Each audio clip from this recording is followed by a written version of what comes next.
এখানে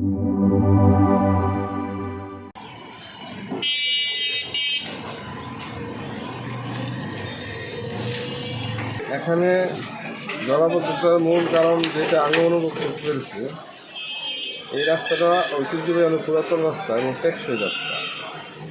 পরবর্তী সময়ে রাস্তার উভয় পাশে বড় বড় বিল্ডিং যেগুলো তারা করেছে পানি নিষ্কাশনের ব্যবস্থা না করে শুধু ভবন নির্মাণ করছে।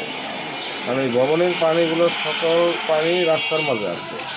পানির নিষ্কাশনের কোনো ব্যবস্থা না থাকাতে পানি সর্বসময় জমে থাকে, যে কারণে জনগণ একটু ভোগান্তির শিকার হচ্ছে।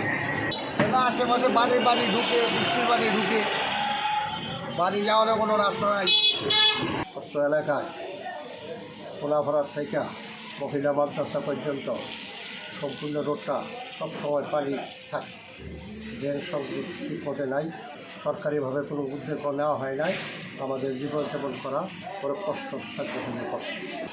সিটির আন্ডারে হইলেও সিটির লোকেরা 6 মাস 1 বছর পর একটু পরিষ্কার করে। বৃষ্টি বাদল আসলে তো পুরা ঘর ক্যানাল ভরা, এই রোডের উপরে পানি ছেড়ে মানুষ চলাচল করতে সমস্যা। কোনাপাড়া হইতে বিশ্ব রোড পর্যন্ত সর্বক্ষণে এখানে পানি থাকে। আমরা মসজিদে, মাদ্রাসা, স্কুলে আসা যাওয়া বহুত দুর্ভোগ হইতেছে। কেন হইতেছে না এটা আমরা জানি না। আমরা এলাকাবাসী মাঝে মাঝে ড্রেন পরিষ্কার করি, নিজস্ব পয়সা দিয়া বা বুদ্ধি কাজ করিয়া আমরা কোনোরকম জীবনযাপন করতে